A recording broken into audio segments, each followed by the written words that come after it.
Good evening and welcome to yet another edition of Government at Work, a program brought to you by the CCM-led Nevis Island Administration and hosted by yours truly.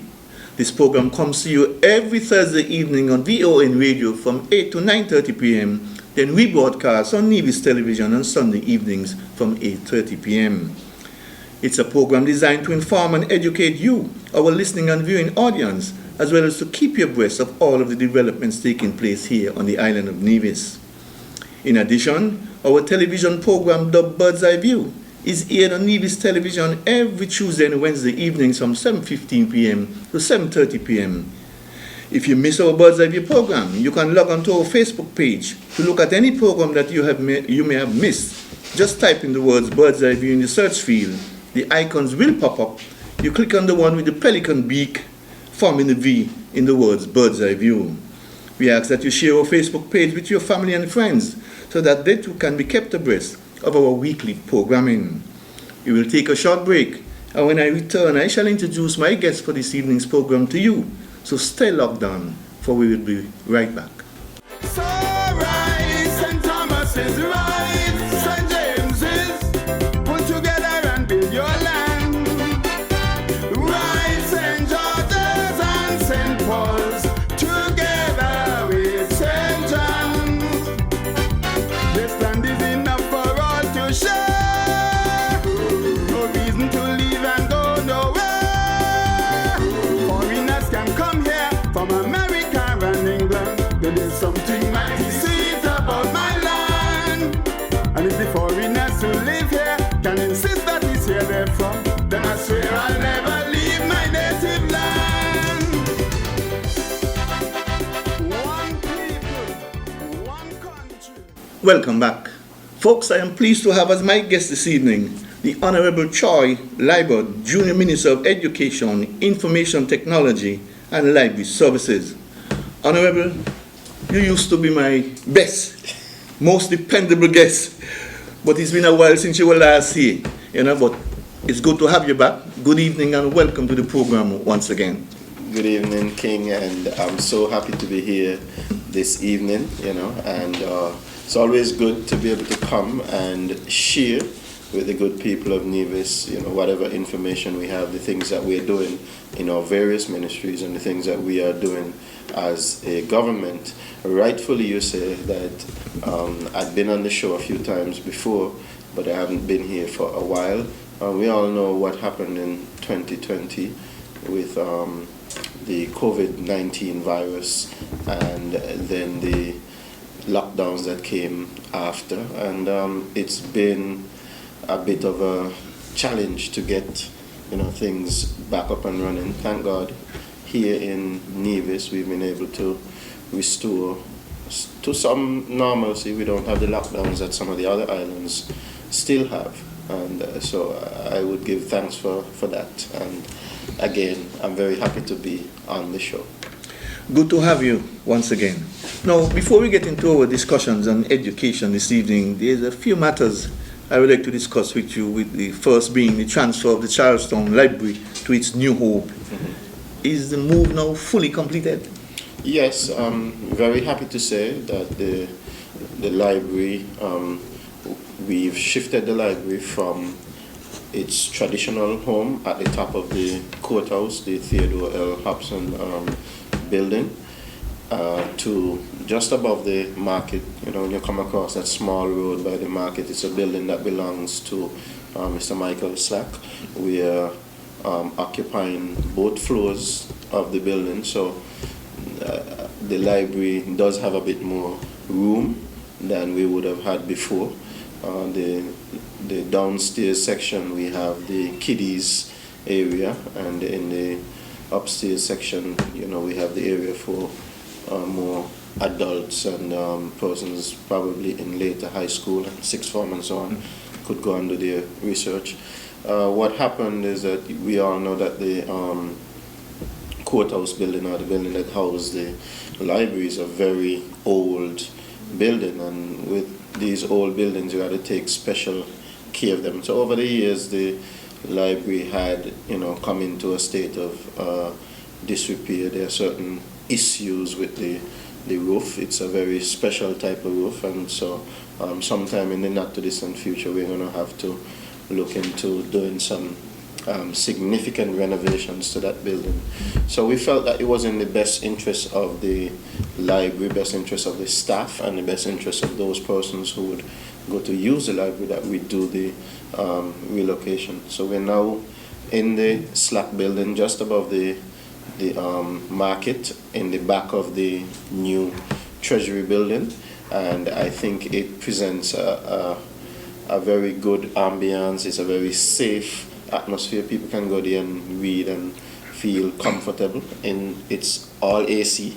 The previous library, we didn't have the comfort of AC, so people can go there, spend a good time reading and in the AC. We're also going to be doing some work in the yard, because part of it was to get the yard where we're going to put some picnic bench type things in the yard so that persons can come there and do some reading. So I'd encourage everybody to go out and utilize the library while it is in that spot. Of course, we'll have some discussions as a government to see the direction that we would go in terms of a permanent home for the library, whether it would go back to its traditional home or whether we would seek out some other building, or perhaps even to build a modern state-of-the-art library. But those discussions will come a little bit after. Okay. Now, I myself visited the new location and I was very impressed. Well, let me ask you this. Will you be adding more computers and other technical equipment in the future, especially now that we live in a world where modern technology seems to reign supreme? I think that's a wonderful question, because what we're going to do in terms of technology, we're already working on doing that. We're working on several particular things. One of the things that we have been looking at and we've been looking for a solution for is to actually house a lot of our books and a lot of our offerings online, where folks could do a virtual library. I know the word virtual is something that we are getting accustomed to. If we're not accustomed to it yet, we are certainly getting accustomed to it.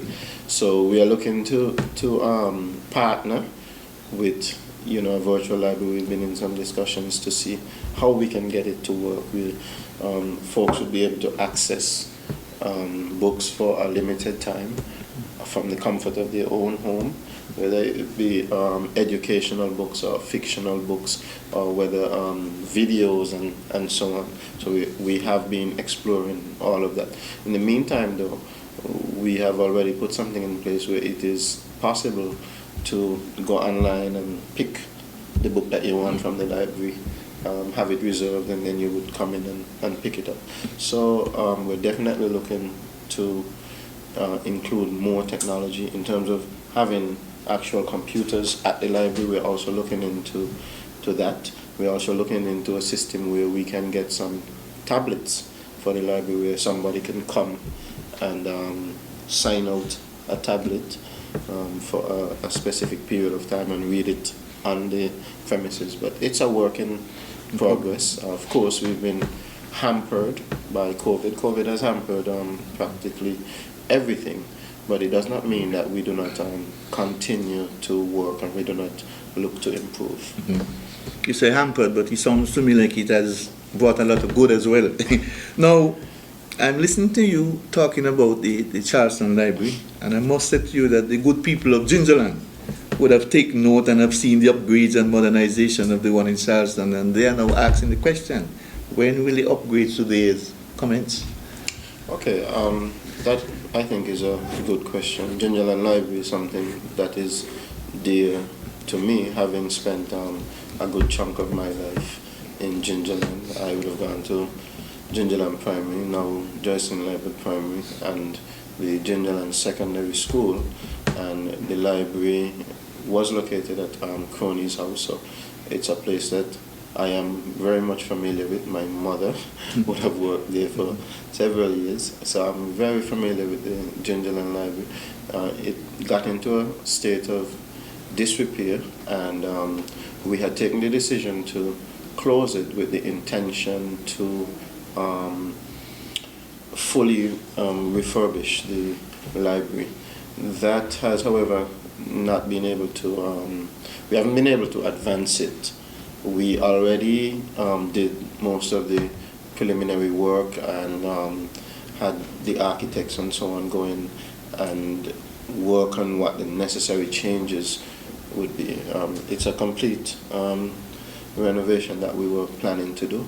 You know, some of these structures that are old stone structures, we've got to be very careful when we are doing any renovations and remodeling, and especially when we want to put things like AC and so on in stone buildings. AC and stone buildings don't go so well together. They tend to breathe a lot of moisture. So we have really had to look at it, and the design has been there. It was our intention to have that work done. I think sometime in 2019 we were looking at getting it done, but because of budgetary reasons we would have had it pushed back to 2020, and then we all know what happened in 2020. Not much got done in 2020 because of COVID and the lockdowns and so on. And we are now in 2021 where we are still suffering from, you know, some of the backlash of the COVID. Most of our hotel industry is still closed. Hotel industry, the government depends a lot on the hotel industry for revenue and so on. And so as a government we've had to prioritize, and of course a library is an important thing, and reading and so on is an important thing, but it's also very important for us to be able to pay public servants and for us as a government to be able to maintain the basic necessities that people need. And so we had to put those things sort of at the head of the line. There are a lot of things that we had to do here on island just to get school reopened. So those things had to go to the head of the line, and then we also had the relocation of the library in Charlestown, which took priority. So we have the plans, and we are certainly looking to see where we can get the funding, and as soon as we can get the funding, then we certainly would have the Gingerland Library back up and running.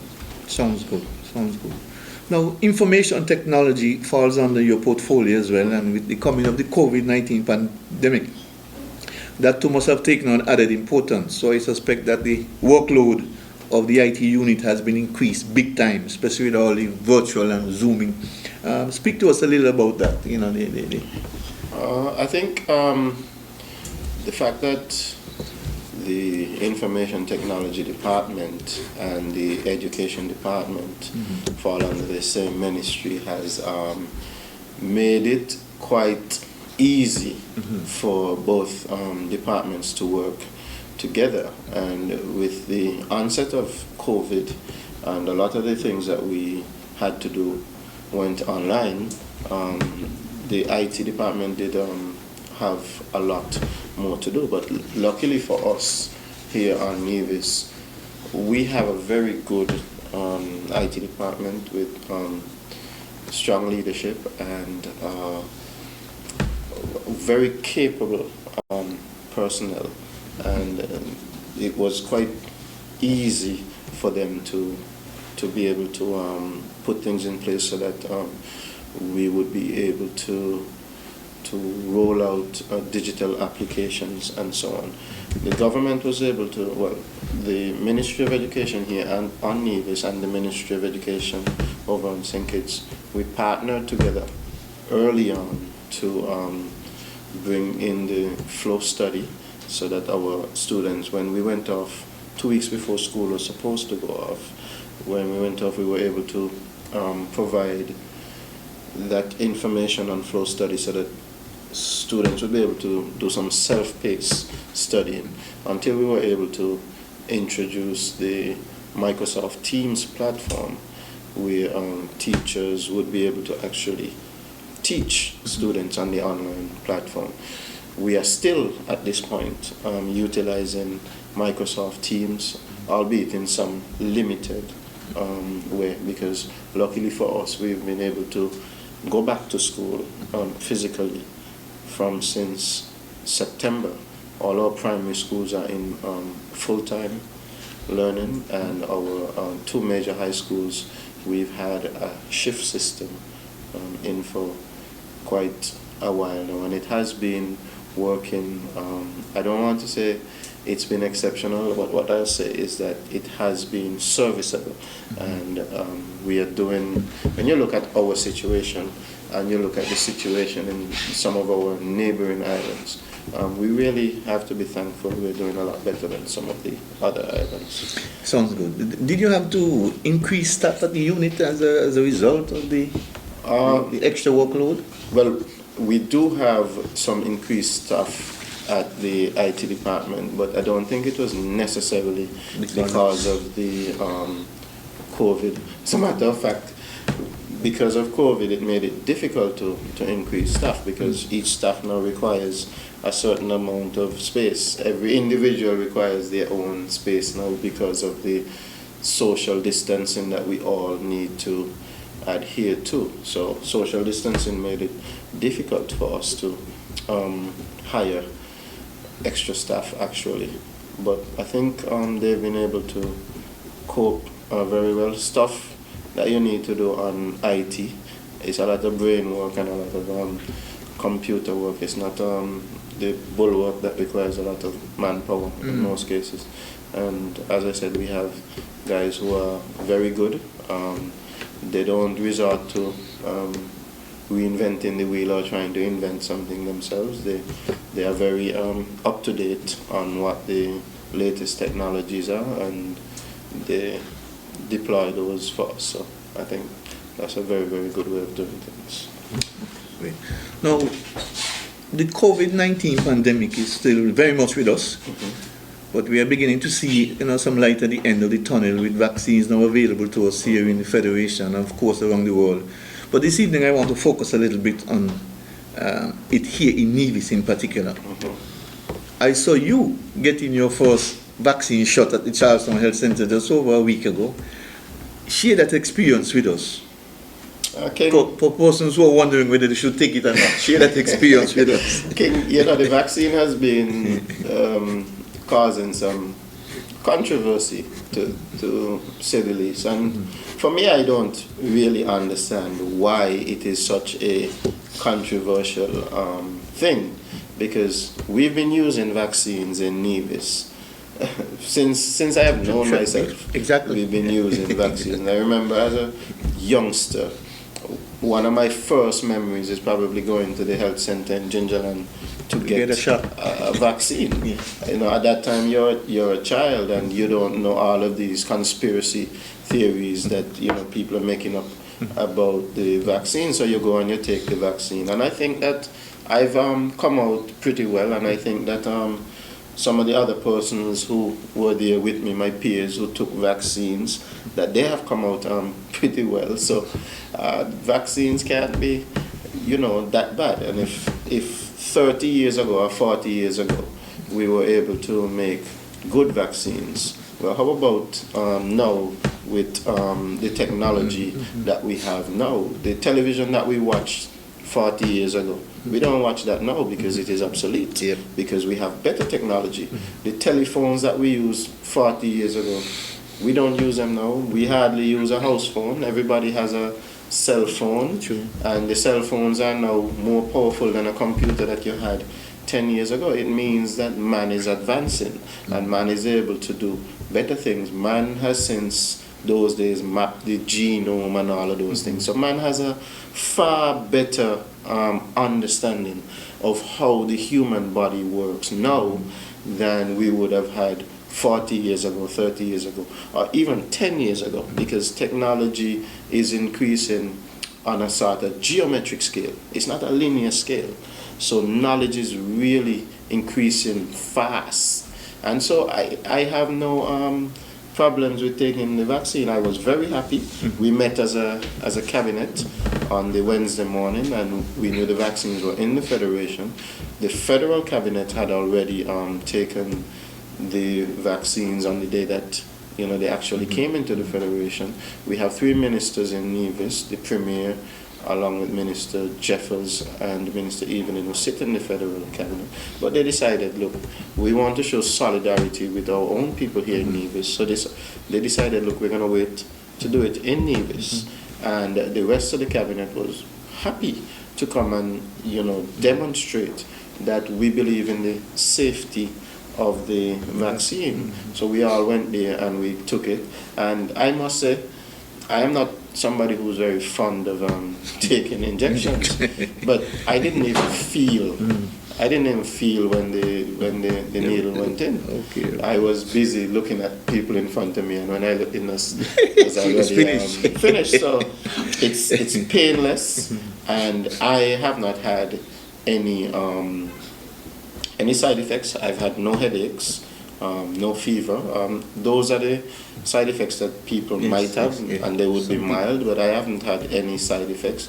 I've touched the spot where I got the vaccine. There's no pain when I touch the spot where I got the vaccine. And so I would encourage folks to go on out and take the vaccine. There are many different reasons why we need to go on out and take the vaccine. We're trying to get to a point where we have a majority of the population vaccinated, and then we can get back to some normalcy. We can open up the tourism industry.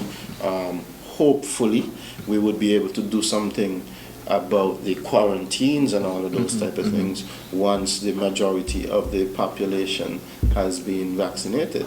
And I happened to be in a supermarket about a day or two after taking the vaccine, and a conversation ensued in the supermarket about the vaccines and so on. And when I listened to the persons talking about the vaccine, what I did was I looked around, okay, and I said, but here we are in a supermarket with lots of things that have been manufactured, coming from abroad, and we don't think twice about anything that we buy in the supermarket, whether we're going to consume it, whether we're going to open it and use it to clean our refrigerator, whether we're going to clean our cupboard with it, whether it's a chemical, or if it's a pharmaceutical, if it's a tablet, or if it's a vitamin. We don't question it. We go on the shelf, we pick it up, and we use it for what they say that it's supposed to be used for, which means we're taking it on some sort of faith. We're taking it at face value, that it is what the people say it is. And all of us do it. We wear clothes. We go and we buy clothes, or we order it on Amazon, and we come and we have to put it on our skin. It's a very good point. Okay? Very good and point. So, if the conspiracy theorists are correct, then there's no reason why they need to use a vaccine to do anything that they need to do. They could put it in our clothes, or they can put it in the food stuff that they send to us, or they could put it in the cleaning stuff. Very good point. So, that's just putting it out there for the folks who are conspiracy theorists. I believe the vaccine is safe, and I think as soon as we can, we're a small island, we're surrounded by water.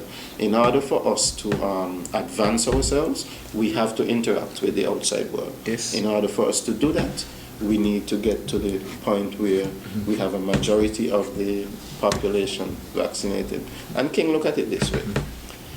If all of the leaders are going to take the vaccine, all of the nurses are going to take the vaccine, all of the doctors are going to take the vaccine, and the vaccine is going to do something to all of us. But then there's going to be no leaders, no nurses, and no doctors. So it makes sense for those to hold out to just take the vaccine, because who's going to be there to look after them anyway? You understand? Another good point. Now, a little more towards the education itself. I realize that one has to be 18 years or older to get the vaccine. But we would have heard of children 17 years and younger being affected with the COVID. What's your take on the fact that our primary school and high school students will not be getting it? Well, any concerns with regards to that?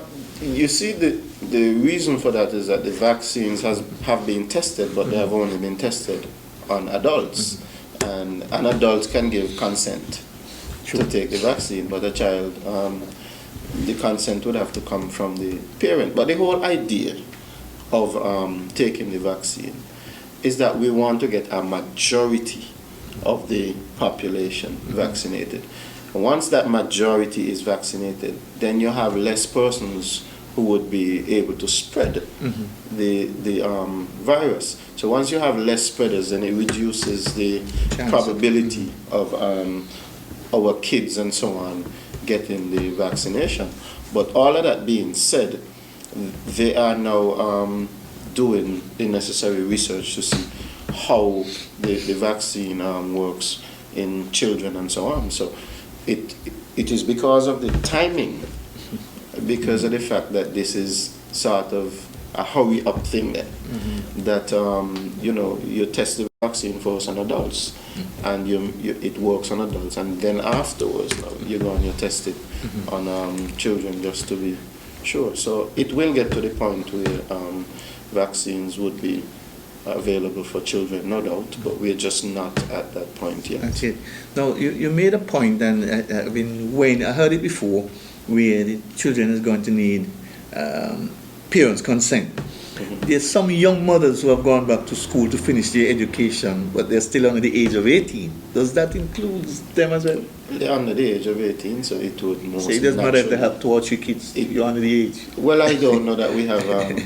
no, just trying to reference, really. 2 or 3 kids, but I'm just saying that if they're under the age, they're under the age. And, okay. So they would naturally fall into that category. Okay. Now, in terms of COVID equipment and material supplies to use in the schools, namely masks, hand sanitizers, temperature guns, etc., do you have enough supplies on hand to distribute to each school when needed, or you order as is necessary? I think in terms of the hand sanitizer and soap and those type of things, we order as it is necessary for the schools. It's certainly an additional expense for the government. In terms of the masks, what we did was we got a certain amount. The government would have set aside a certain amount of masks for the schools, but it is not that every student is expected every day to come to school and say, hey, I need a mask. The mask is the responsibility of the parents. But in the cases where you forget your mask or you're not in position, there are some persons who they just can't afford to do certain things, then the schools would definitely provide. So all of the schools have been given a certain amount of masks just to ensure that we're able to keep all of our students in school. And where special consideration needs to be given, parents can certainly speak with the principals and so on, and they would bring the department up to speed, and decisions can be made on how best to assist. Great. Now, we got some supplies from the Taiwanese and from some good corporate citizens a few months ago. Are you expecting any more anytime soon from anybody? I would not be privy to that information in terms of donations that would come in from overseas and so on. That would be stuff like that? That would be a matter for Ministry of Foreign Affairs of the federal government. Really, they would advise us once they have secured anything, and certainly if there is a share of it for education here in Nevis, then we would be happy to accept that share and find a way to make the best possible use of it. Okay. How are you coping in the schools thus far with regards to the COVID requirements and procedures? Are you satisfied that they're being properly executed at the various schools on Island? I know at the start there was some little, but some time has passed, so things should be easier at this point, are they? I think the schools have been coping very well. I want to say a big thank you to all of our principals and all of our teachers. They have had to go the extra mile. Oftentimes we talk about going the extra mile, and oftentimes going the extra mile is a one-off thing, or is a once in a blue moon thing. This has been going the extra mile on a regular for us now, because COVID has placed us in a position where we have had to do things that we've never ever done before. In our high schools we're on the shift system, which means that teachers are in school earlier. I think they're in school from 7:30 now, and they are in school later. So normally lunch will be from 12 to 1. I think lunch has been shifted from 11:30 to 12:30. So people have had to adjust, and I want to commend them highly for making the necessary adjustments. It's not easy to deal with children. It's not easy to deal with students, and it's even more difficult under the circumstances that we have to deal with right now. When one shift leaves a classroom, the classroom has to be completely cleaned and sanitized, and so we have had to bring persons on to take care of that. So it's a sort of double whammy in a sense, that we have a smaller budget because we're not getting the amount of revenue that we would have gotten before, but we have to up the employment, and we have to up the level of output. So by no means has it been easy on anyone. It hasn't been easy on the government, and it certainly has not been easy on our teachers and on the other staff in the school. So again, I want to thank them and commend them for the hard work that they have been doing, and I want to ask persons out there in the society, the parents and so on, to work with us, because we are trying as much as possible to work with you, to work with the children, to ensure that our education system can move on, and that we can continue to give the high level of service and have that high standard of education here on Nevis. In many other islands, students are out of school. They're not able to go into their classrooms. They're not able to do anything online, virtually. And we are in a much better situation, and so we ought to be grateful for that, and we certainly need to do our best to work with the system. True. Now, virtual learning played a major role in the early days of the COVID-19 pandemic. Is that still being used in some cases, or all of the work is being done at the school like before? Yes, there's some virtual work still being utilized. We still utilize the Microsoft Teams platform to do virtual teaching in some instances, and some teachers are still utilizing Zoom, and so it's something that is not going to go away again. The virtual platforms, to my mind, they're only going to become more sophisticated, and they're only going to become more popular. I believe that any curriculum that we try to put in place going forward would have to account for some form of virtual learning. And to my mind, I think the best way to deal with it is to actually leverage the virtual learning in some areas where it is easier, more practicable to use virtual learning. Then we can employ those tools, and in areas where it is absolutely necessary that we have the in-class face-to-face teaching, that we stick with the in-class face-to-face teaching. So I think this is where we were going to head, to an area where we've incorporated virtual learning, but I think the coming of COVID has sort of pushed us to that point where we have to do some of these things probably a little bit earlier than we would have gotten there, probably a few years earlier than we would have gotten there, but that's where the system was eventually heading. Okay. Now, speaking of the curriculum, I want to shift your focus now to that. A few years ago, there was a concerted effort made by the education officials here in the Federation to have our curriculum changed to include other areas of studies. But of late, we have not been hearing anything with regards to that. Are you in a position to shed any light on that first? Certainly. And I like how you put it. You say a few years ago, there was a big push, but in these days, we're not hearing much I think it's like building a house in a sense, where everybody sees when the foundation is being dug on. Everybody sees when the walls are going up, and it looks like a lot is happening. And then if you ever notice, after a while, it looks like there's not much happening. But actually, there are a lot of things happening to finish that house.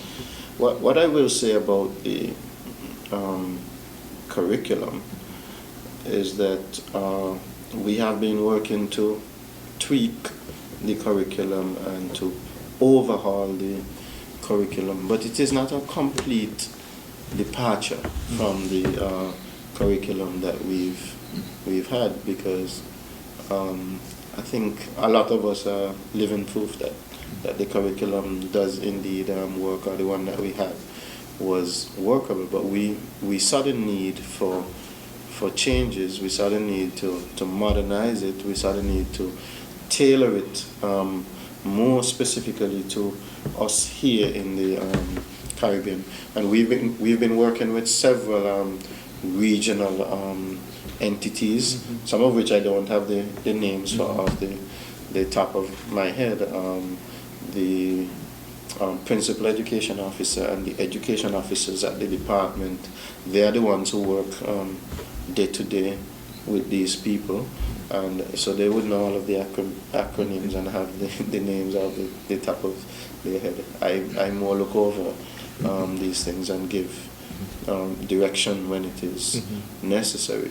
But what I will say is that what we are looking to do is to put our young people in the best possible position to succeed. We have seen what the deficiencies are in the existing curriculum, and we're just looking to tweak those out and to put it in such a way that when our students come out of school, that they are in a much better position, whether it is to enter the workforce or whether it is to go on to higher tertiary education and be successful there, or whether it is to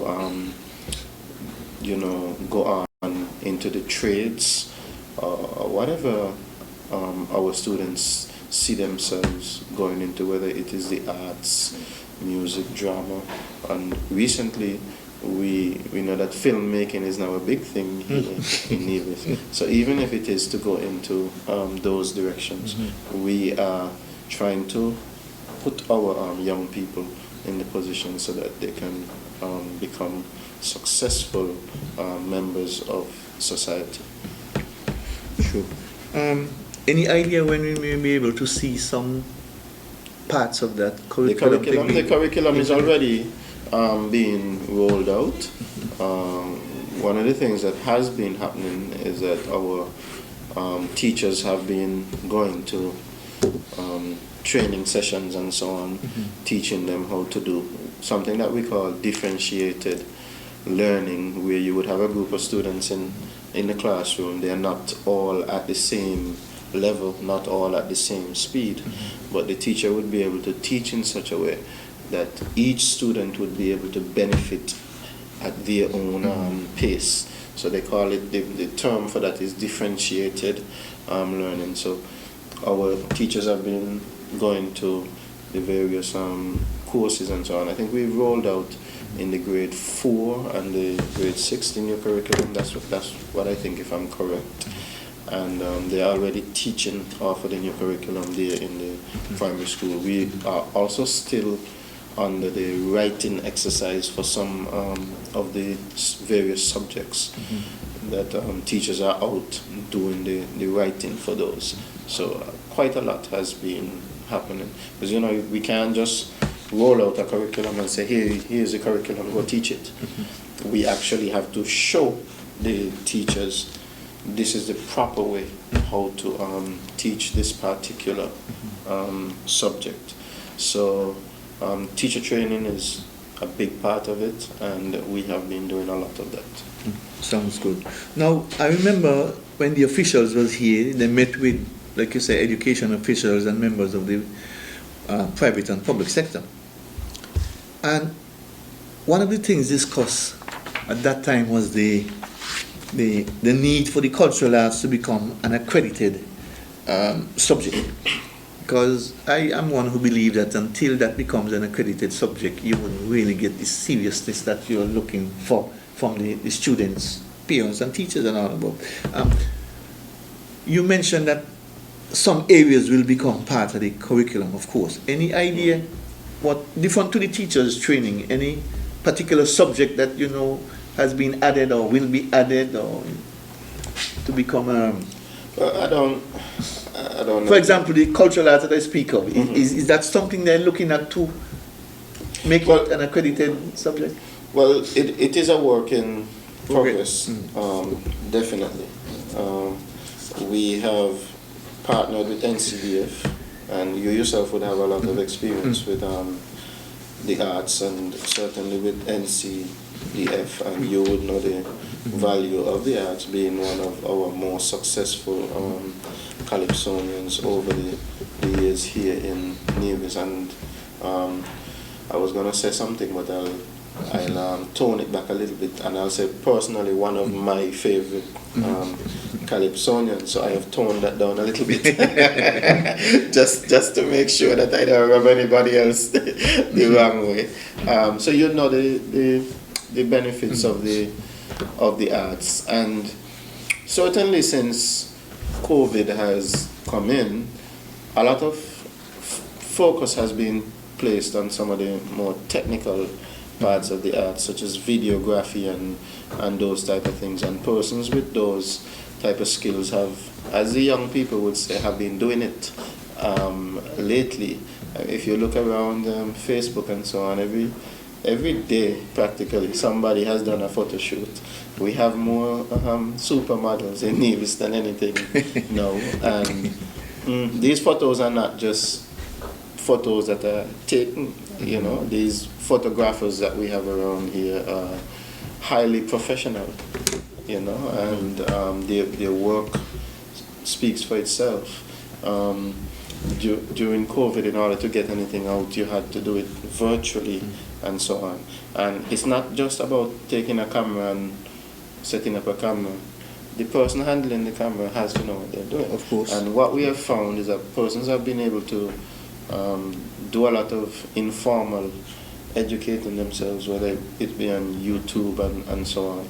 And so these are some of the things that we want to formalize and bring to the schools, so that when persons leave the schools, they have that certificate with them, or that CVQ to say, you know, I have some competence in this particular area. So one of the areas would probably be photography and videography and so on. But a good part of that would be to find competent persons to do the teaching, persons with the necessary qualifications. So that's one part of the equation, having the teachers to be able to teach the particular subject. And we also do music in the schools, but we've sort of had a focus on reviving the choirs, and that was one of the things that we wanted to really focus on last year, but COVID put a real spoke in our wheel, because we couldn't do anything with choirs, because choirs required students to be in close proximity and so on, and for a good while we could not even be in school and so on. So these are things that we're working on: singing, teaching proper voice control and all of those type of things, and the actual playing of musical instruments and so on are things that we are looking to do, whether in one way or the other. And in other forms of art, the teaching of making clothes and designing clothes and all of those type of things go into the same thing. Cosmetology, that is something that we are looking at a lot. You can't go anywhere now and our ladies aren't decked out with their makeup professionally done, and their hair and all of those things professionally done. So that's now a big part of our society, and so we want to produce young people who have the actual qualifications, not just the skills, but the qualifications to go with those skills. Same in the trades and so on. The tradesmen, the masons and the plumbers and the electricians and the AC specialists and so on. We want to ensure that our young people, that when they acquire the skills, that they also acquire the certification to go with them. So that's where we're headed. Sounds good. A lot of the stuff you just mentioned are all supposed to be part of the TVET program when it comes on stream. That, of course, is a program of certification, but would it be part of the actual curriculum? Yes, TVET certainly is going to be part of the curriculum. Students would be able to get CVQ or an NVQ qualification depending on the level of competency that they have. One of the beautiful things about TVET is that TVET would be able to cater to students at different aptitude levels, different levels of intellect. So for the students who are practical but are very good with the bookwork, the mathematics and so on, there's a role in TVET for them, and they will be able to get that qualification that can then take them on to a university to if they want to get into the engineering, whether it be something like civil engineering or mechanical or electrical or something like that, they would be able to do that. And then on the other hand, for the students who are not so inclined to do all of that bookwork, they would be able to grab on more to the practical aspects of the work, and they would be able to be certified as being competent up to a particular level. Let's say you're doing building technology once, and you have two students doing building technology. One of them, he grabs onto everything that's on the paper. Sure. And then another one is really good at doing everything yes. with the hands and so on. So they would be able to get a different level of certification. Yes. So one wants to take his level of certification to go on to university, that's fine. The other one wants to take his level of certification to become one of the best tradesmen, that is also fine. True. And so the system will cater for both of those type of students. The same with the cosmetology, the same with all of the other things that we are going to be bringing on stream with TVET. So hopefully we get that on stream sooner rather than later, and we start to see the fruits of that. So the next generation, they have a lot of things to look forward to. Sounds very interesting. The future is looking bright. Folks, you're listening to Government at Work. My guest this evening is the Honorable Troy Liburd. We will take a short break, and when we return, we shall continue with our discussions here on Government at Work. So rise, St. Thomas is rise, St. James is put together and build your land. Rise, St. George's and St. Paul's together with St. John's. This land is enough for all to share. No reason to leave and go nowhere. Foreigners can come here from America and England. There's something mighty sweet about my land. And if the foreigners who live here can insist that it's here they're from, then I swear I'll never leave my native land. One people, one country. Welcome back. Mr. Liburd, I want to continue with our discussions on TVET for a little longer. Speaking of TVET, could you shed some light for us on the Charleston leg of the TVET project? For example, has the bidding for that leg of the project commenced as yet? If not, when do you think that is likely to happen? Okay, on the Charleston project, we actually received the updated plans from the consultants. Let me be correct here. About 3 weeks ago, we received the updated plans. And what happened at Charlestown Secondary is that is a bigger project than the one that we see happening at Gingerland Secondary. At Gingerland Secondary, they are already at the point where they are putting on the beams, and then the next thing would be to deal with the roof there. So that project is well underway. We are seeing some actual physical work there. Charlestown Secondary, we have not gotten to the point yet where we are doing physical work, but all of the plans and so on are in place. What happened there is that we had some plans that were prepared and we weren't necessarily satisfied with some of the plans. Then we engaged FDL as the consultants on that. FDL also had some issues that they wanted to have sorted out with the plans. So they themselves, they are a full service company. They do construction management, architecture, and all of those things. So they would have gone back with the plans to make some corrections and amendments to the plans. They have since come back, and we got the updated plans 3 weeks ago. I think tender documents and so on had already been put out for that one. The reason why that would take a little bit more time is that it's a bigger project, and it falls in the category for where we need to put out, because we're dealing with the CDB, it falls in the category for where we need to put out international bids based on the CDB rules. Those bids are not necessarily handled by us here on Nevis. They are the documents and so on are put out by the persons from CDB who are charged for handling the project. So that is where we are at with that project. We don't expect that is going to be an overly long process. So I would say by the summer we should have the contractor and all of that sorted out. The consultant comes from CDB or? Well, the consultant will have already won a bid to be the for consultants. Both? Because now we have one on the general. It's the same consultant.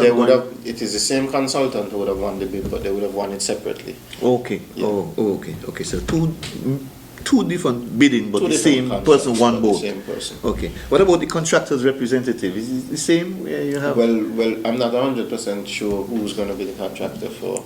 It depends on who wins the bid. As yet. Okay. But we were very fortunate in the way that the bids went for the one at Gingerland, and the local company, Lefco, was able to win that one.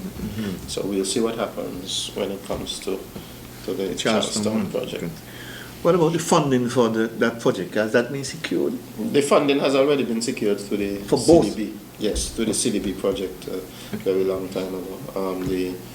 The government does have some input to put into the project, and as it is with any of these types of projects, and of course the government is certainly committed to doing that.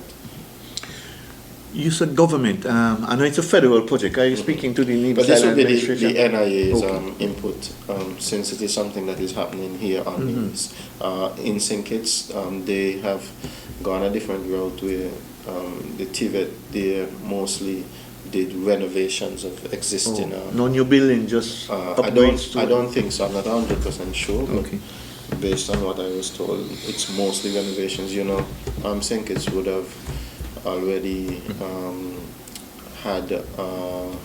There's a technical school there on St. Kitts already. The name is slipping me at this time, but it would have just been upgrades to that and upgrades at the different high schools. Okay. Now, the permanent secretary, your permanent secretary of education, Mr. Kevin Barrett, was on this program about a month ago, and he gave us an update on the TVET project at the Gingerland Secondary School. But I would still like to hear your views on the progress that has been made thus far on that project. I know you started to speak about it a little earlier. I can certainly give an update. I visited there a few weeks ago, and I passed there regularly. A few weeks ago, I intentionally visited the project and speaking with the consultant's representative and the contractor's representative.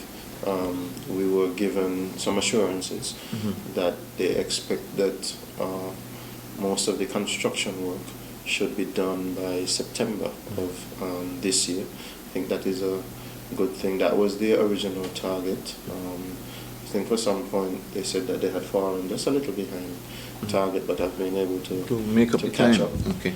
And so the construction is expected to be completed on time in terms of the quality of the construction so far. I'm very impressed by the quality, the way the building is being constructed. They are doing the column and beam system, and then the block wall, the concrete block wall, would be more of a facade and not really a part of the structure of the building itself. Not really a part of the support structure.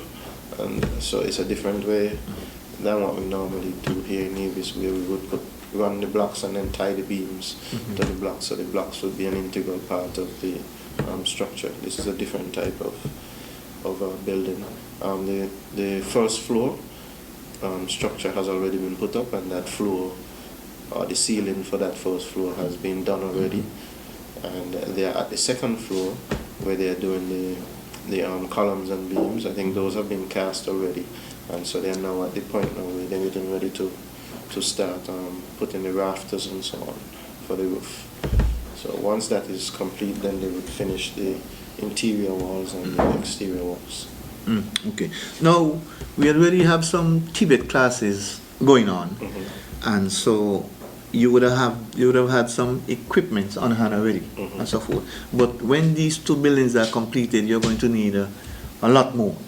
Speak to us a little about the equipment and stuff that is to come in those buildings. Most of the equipment that will furnish the buildings are part of the TVET project itself. We would have received some computers and various things for agriculture and so on. Agriculture is also part of. But not to cut you off, is CDB responsible for Yes. okay. Yes. And those would come in as part of the project. Yes. And of course, if anything else, if we feel like anything else is necessary, then the government would certainly step in to provide those. But most of the furnishings and so on are part of the project. So those would come as part of that. Permanent Secretary Barrett expressed confidence that all of the program facilitators will be in place when the program is officially launched. How about you? Are you satisfied that all will be in place when the time comes, or the official opening? Certainly, because TVET is not, while the name TVET is something new enough, some of the aspects that are covered by TVET are things that we have been doing all along. Albeit we've just been doing them as technical subjects, with things like building and furniture and the woodwork, those type of things. We've been doing electrical for many years, plumbing and so on. Excuse me, in schools for many years we have done those things. But now what we're doing, we're formalizing them under the banner of TVET, which is Technical and Vocational Education and Training, and we are going to actually introduce now the CVQ and the NVQ certification. So while we've done things like building tech and technical drawing and so on, we've done them as normal CXC subjects, where the students focus more on the bookwork. They focus more on that, and the practical forms a small part of it. Now this is a different type of approach where not only are they going to be graded on the bookwork, but they're going to be graded equally on the technical work. And in some instances, for students who are more technically inclined, they are going to be graded on the technical ability. So if a student is not very good with the writing and the comprehension and so on, that is not going to disadvantage that student. That student would be able to get their certification to say that, hey, I am a competent person at doing the plumbing or whatever the case may be. I know you're going to have some public awareness programs, and it is very important that that particular point comes out, because I think that is where we lost a lot of our brilliant persons in the early days, because we focused on the academics and made those who just have the ability to build the thing feel like they are not smart. With this program, at least they will know, the ones who are not academically strong will know, listen, I have the same opportunity here in this field. And it is a very, very interesting program this TVET is going to be. You know when that public awareness campaign will start? Any idea yet when that public awareness campaign will start? I, for one, have spoken about it every opportunity that I have gotten. But I think that as we roll out, maybe we'll be able to do a little ad campaign once the buildings are completed and so on, and once everything is in place. But certainly what we're looking to do is to be as inclusive as possible. What we're looking to do is to look at students from a very young age, and when students come into school, everybody has an interest. And what has happened a lot in the past, that some persons have been left behind and so on, and we don't want that to be the case now. There's a role for everybody to play in society, and we want to be able to facilitate and to be able to assist and to be able to help students to take the best advantage of the talents that they have, and to take the best advantage of the areas where they excel. True. Now I want to speak to you a little bit about scholarships. I have heard of a number of scholarships the CCM-led Navy Silent Administration, through its Ministry of Human Resources, has been appealing to our students to take advantage of the scholarships that is being offered. And I continue to hear the Premier and Minister of Education, the Honorable Mark Brantley, begging and pleading as well with our students to take advantage of this great opportunity. I would have thought that our students would have been jumping at the chance to further their education. So I'm a little baffled. So help me to understand why some students are reluctant to accept this great opportunity. I don't think I could answer for anybody about why they wouldn't want to,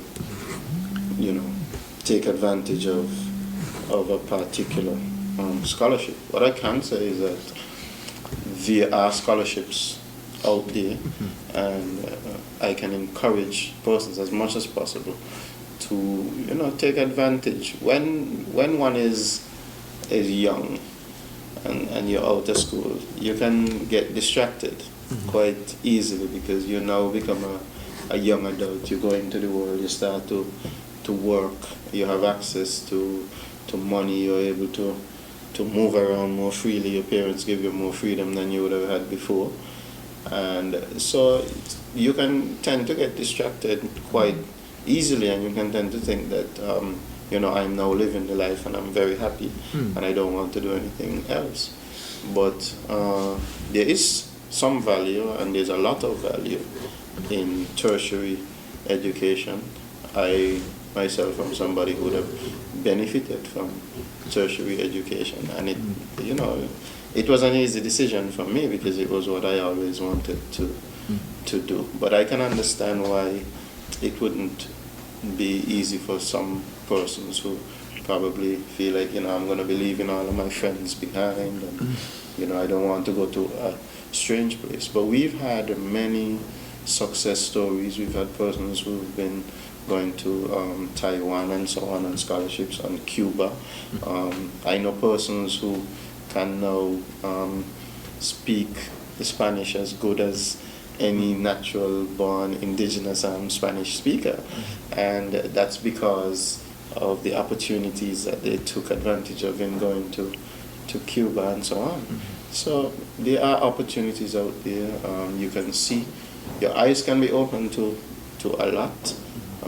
Sure, we get exposed to a lot of things in Nevis, but it's a big world out there, and taking advantage of some of these scholarships, you never know what you would end up doing or where you can end up. So I'd encourage as many young persons as possible to do that. Mm-hmm. Let me ask you something. I'm not even sure if you're the right person to ask this question, but are these scholarships being offered to anyone who has the necessary qualifications, or persons are selected based on their level of qualification?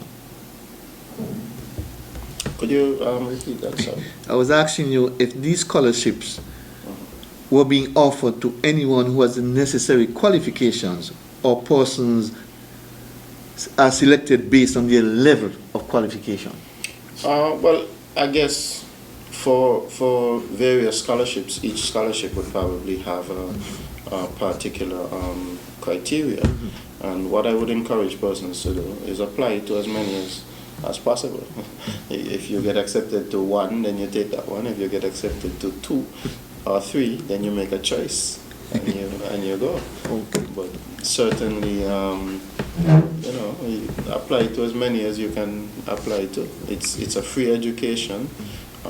Tertiary education is very expensive. A lot of us go away, and then when we come back, we have to pay a loan. That is what I had to do. And certainly, if we can get it for free, it's a better start. So I would say take advantage. Okay. Some persons would have left school 5, 10 years ago and didn't pursue or didn't had the opportunity to grab one of those scholarships. Are they still eligible for? I would think that anybody who has the necessary qualifications can apply, mm-hmm. and then the persons who are doing the evaluations would look at it and see, who they would prefer to choose. Mm-hmm. But for persons who might feel like they don't want to go off, there's still the mm-hmm. opportunity to do online studies. There are lots of opportunities for that. Mm-hmm. We have the UE Open Campus, so that is also an option. So, okay, I guess the point I was trying to get across is that there is no specific age on these that go along with getting one of these scholarships. Once you're qualified, you're qualified. Age is only a number. I know, but yeah. I was trying to get it out. Now, some scholarships come with the full package, travel, accommodation, meals, etc. And my understanding is that persons are still not taking advantage of them. Some complain of distance, others complain of language barrier, but I believe it's either an excuse or lack of interest. But you're in a better position than to explain it, so. What I can say is that there are advantages, and the only thing we can do is encourage people to take advantage mm-hmm. of the opportunities that are out there. Mm-hmm. At the end of the day, it's your future, mm-hmm. and you have to see about your future. I speak to individuals regularly on a daily basis. I talk to people on an individual level, and I share my experiences, and I give whatever encouragement I can give to persons to go out and pursue tertiary education and make something better of yourself. Mm-hmm. Don't settle for what you see in front of you today, because we don't know where the world is going. Most of the mm-hmm. persons out there who are the business leaders and so on, they would have gone and found somewhere to push themselves to where they are. Mm-hmm. Okay. Now, some countries are now offering shorter courses, 3 months course, 4 months course, 6 months. Are you seeing the same reluctance in the acceptance of those as well? I can't really say offhand. I know there are quite a number of persons here on Nevis who are doing a lot of virtual short courses. Mm-hmm. And I encourage persons, if you're not brave enough to take the decision to pursue an actual degree, which may take you a few years, mm-hmm. do a short course. Mm-hmm. That might whet your appetite to do more. What areas of studies is being offered for these short courses? Any idea? There's so many areas that there are short courses in business administration and finance, there are short courses in finance, there are even courses in politics and law, you know. So pretty much anything that you can think about, there's secretarial courses. Once you can think about it, I'm sure you can find a course. Oh, all right. Now, a lot of persons, I must tell you, listen to this program, especially parents. So I know they are listening to you as you speak. Let me ask you this. Is it too late for interested persons to apply for one of these scholarships for 2021? The time would have passed? I don't think so. It depends on the scholarship. I think each scholarship would have a particular deadline. It depends on what they're looking for. What I would suggest to anybody who's interested in pursuing some sort of scholarship is to call into the scholarship desk at the Human Resource Department. That's the government's Human Resource Department, and ask them, you know, what scholarships are available and what's the timing on it and so on, and they should be able to assist. Now, due to the impact of COVID, of course, traveling has been drastically reduced across the globe. What sort of effect does that have, if any, on students traveling to the country where the scholarship is being offered? Certainly that is something that has been affected. We have students who were in various universities in the United States, here in the Caribbean region, who have had to come home. Some of our students are still here and are doing virtual classes and so on. And so people have had to really adjust. There are some cases where students I know have left to go to university during the COVID. They've had to go there and adhere to whatever the local things are that are in place. If there are quarantines that they have to go through, they go through their quarantines, they get to the university, and then I guess they would have to adhere to whatever the rules are there. But what I would say is that if you really want something in life, you're going to put yourself out there to get it, and whatever you have to go through, you're going to go through it, because what you're doing is important to you. Would you have any idea, nice?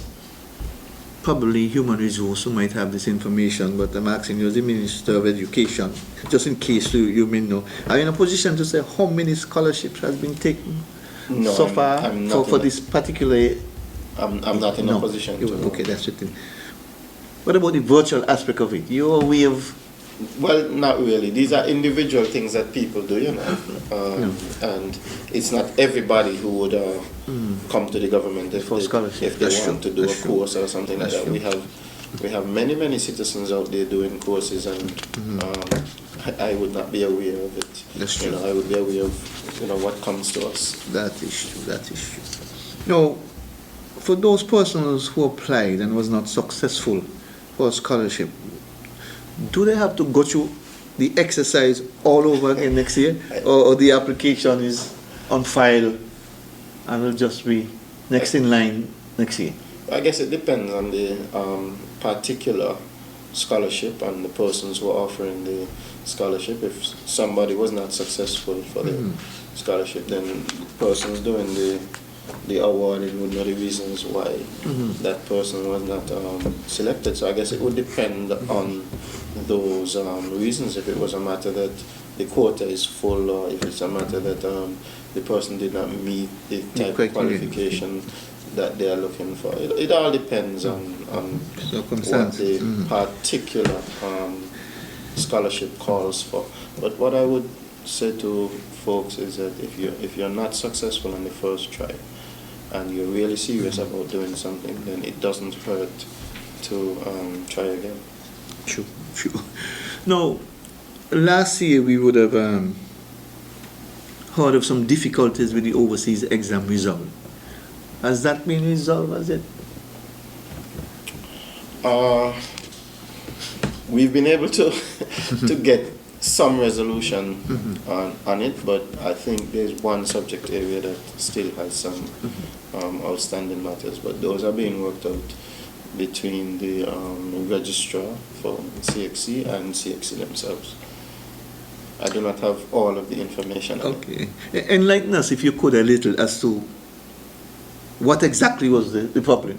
That again is another thing that I'm not in a position Okay. to answer.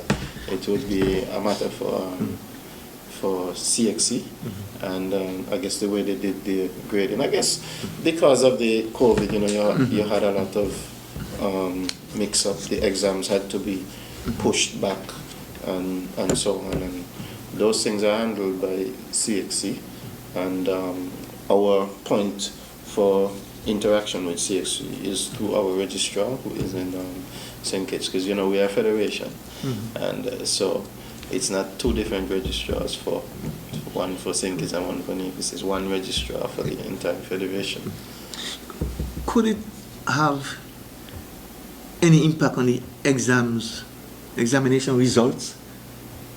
Now, you would have had the results already, but if some areas of studies were messed up in a kind of way, you get it start out, could that interfere with the final results in any way? Like, she won by one subject, but because You're you talking get it about start out now. in the case of valedictorians and Yes, so on. stuff like that. Yeah. I think the schools would have already sorted out those issues, so I don't think that the issues outstanding Could at this affect in point any way. would affect those. That is what I was a little concerned about.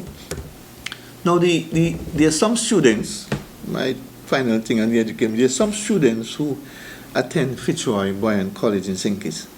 Do they receive any assistance from the NIA, or they basically on their own? No, students receive. Students do receive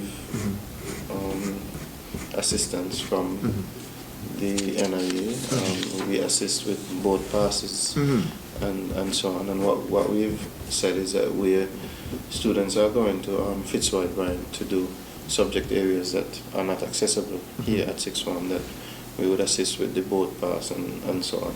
But there are some advantages based on the fact that our students here on Nevis are also citizens. I think that for citizens there is a reduced fee rather than the upfront fee for the college. So. Oh, okay, that's good. Now, I want to turn your attention now to the prospective teachers training workshop. We have that every year. COVID kind of put a jinx in it last year, or did it? No, not necessarily. What we did last year was that we actually had two tranches of the workshop for prospective teachers. One of the things that happened last year because of COVID, we know that we get a lot of young persons coming out of school every year who are qualified, and one of the areas that a lot of people go into is teaching. And so among the young, we have quite a few who go off to college, some who go to teachers training and so on. And so every year you have some teachers going out, and then that opens up some slots for new persons to come in and teach. Last year what we found with the fact that we had COVID and we had lockdowns and so on, we didn't have that many students going off to universities and so on. So, some of those slots that in other years might have been freed up, people remained in those slots. So we still had to take on quite a few teachers because, with the new protocols and so on, we needed more teachers. But what we did two different workshops. We did one for persons who are already out of school, and then because of the fact that exams were so late and the results had to take time to come back, we did a special one for persons coming out of sixth form. Now, when you do the teachers training workshop, do you have a specific amount that you choose from that squad, or it is based on the opening up of slots, so to speak? It's certainly based on a need. It's based on the need of the ministries. As with any employer, it's based on how many persons you need. Okay. Now, we have this Tibet classes starting sometime next year, hopefully. these teachers that have been trained at the workshop, would some of them be fitted into those Tibet classes after training? I mean, they're just training to be teachers, but these are some who may not have been successful at getting into the actual schools, but now you have the Tibet section. Would some be channeled in that direction? I don't think we can quite look at it that way. We have, remember, the Tibet would be made up of mostly classes that we already teach. So some of the persons who are going to be teaching classes that are going to be doing CVQs or NVQs are already persons who are in the system. Of course, there would be the need for additional teachers based on the numbers and based on the amount of classes, and of course when we add new subject areas, we would need to find persons. So some of these are what you would call specialty courses, so you would have to have persons with that specific skill.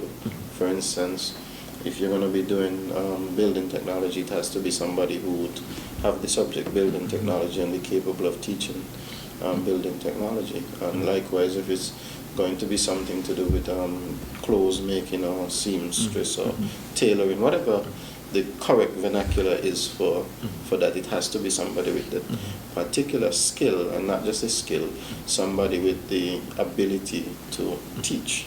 So it wouldn't be a case of where we can just channel some young persons to the Tibet.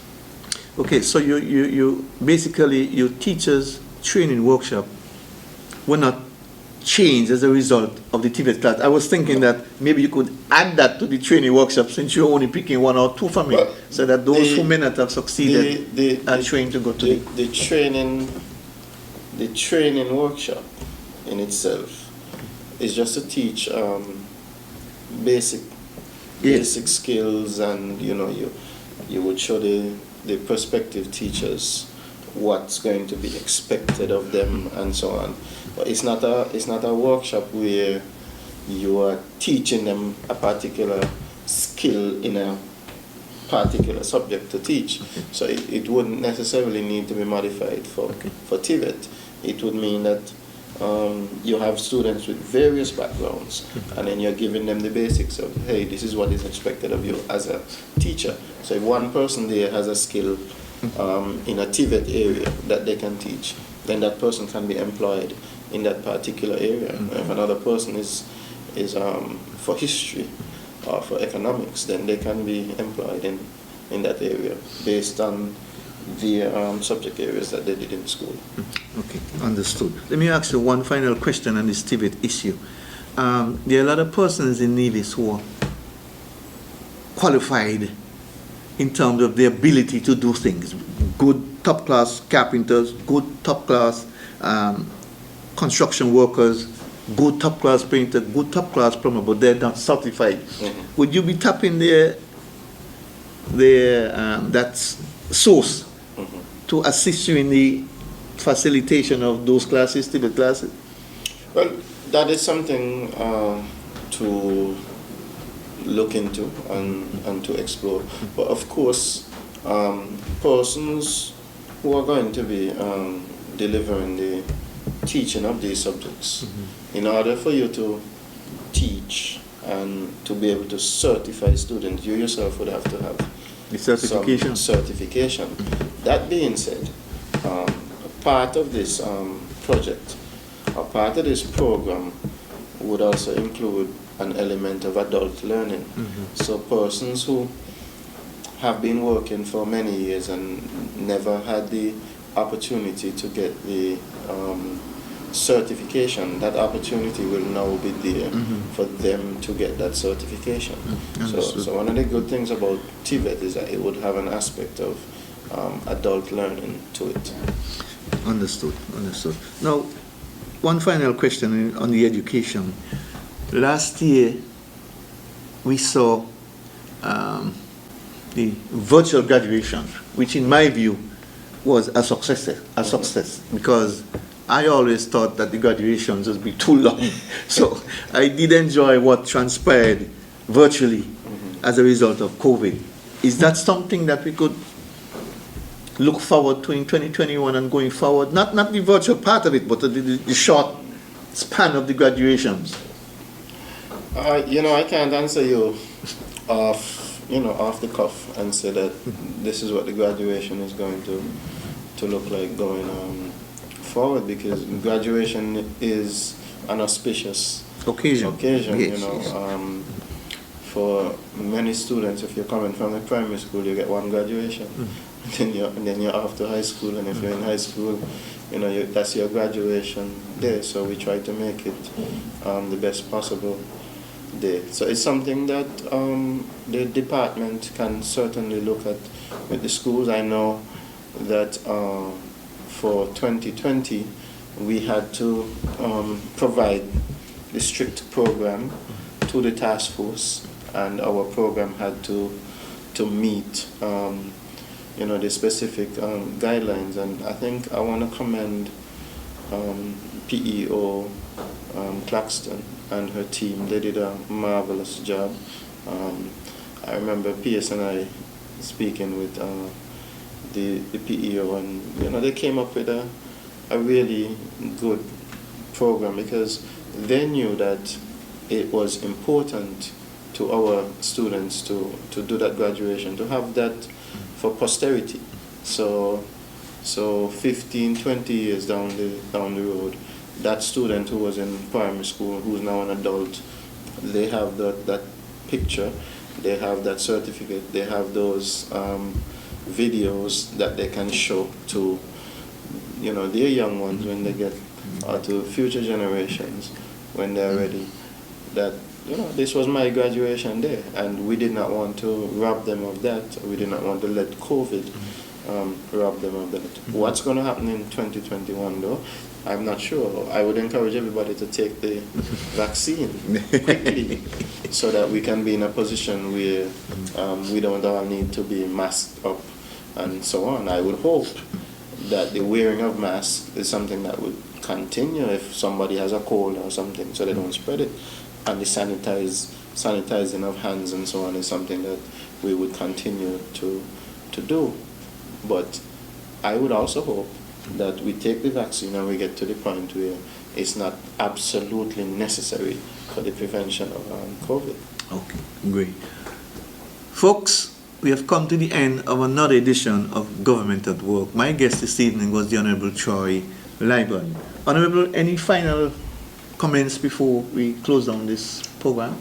Certainly, I want to thank you for having me. Of course, it's always a pleasure. It's always an enjoyable thing to come on the show, and I'm always happy to share information with the general public. Being in a position where you get to affect lives and so on is not something that we should take lightly. And so it's important that whenever we get an opportunity, we can come and we can report on our stewardship, we can come and report on the things that we are doing, and give people a chance to hear from us, and also give people a chance to critique the things that we are doing. We might not be doing everything that everybody likes, but we are doing the best that we can under the circumstances.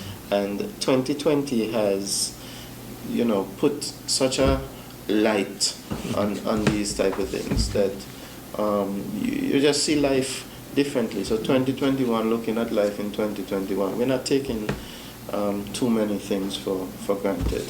So I want to encourage everybody to, take the vaccine. The vaccine is safe. I've taken my first shot, and hopefully, by the grace of God, I'll be able to go back and have my second shot. And I'll encourage everybody to go out and do the same thing, and so that we can return to some sort of normal life here on the island of Nevis. We're doing better than most other places. There are many places who are still under lockdown. There are many places where children have not been able to go back to school. There are many places where lots of businesses are still closed down and persons have not been able to go back to work. I know that there are persons here in Nevis who have not been able to get back to work, and I'm saying that for the benefit of those persons, that we should all go out and try to do our part, take the vaccine and allow us to go back to normalcy, so that our brothers and sisters who have been out of work, that they could now get back to work and they could now get back to living the type of life that some of us who are still working are able to live. And that's a good note to end this program on. Join us again next week when we shall do it all over again. Enjoy the rest of the evening's programming. Then have a pleasant night's rest. Good night.